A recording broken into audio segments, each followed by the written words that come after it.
10 choses à savoir sur le virus Zika. Quelle est l'origine du virus ? Il a été repéré pour la première fois en Ouganda en 1947 dans la forêt Zika chez un macaque.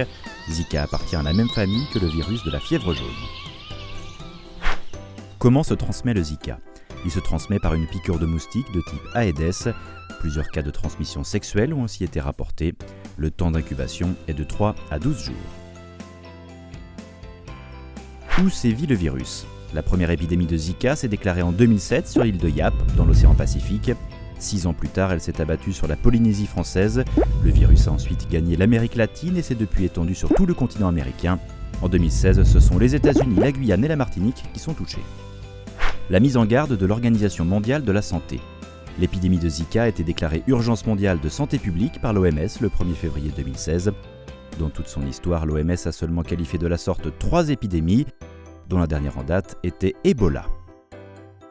Quels sont les symptômes ?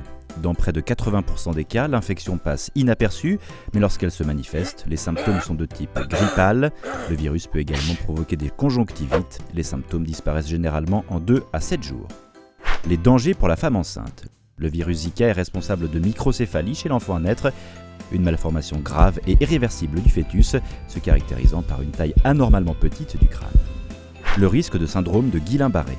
Le virus Zika peut aussi provoquer le syndrome de Guillain-Barré, qui se caractérise par une paralysie dans les mains et les pieds. Le Zika présent aussi en Europe.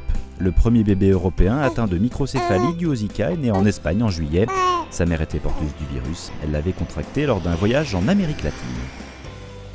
Quelles sont les perspectives ? Selon des travaux publiés dans Nature Microbiology, 1,65 million de femmes enceintes pourraient contracter le virus. Au total, le nombre de personnes qui pourraient être infectées dans toute l'Amérique latine et les Caraïbes atteint quasiment les 100 millions.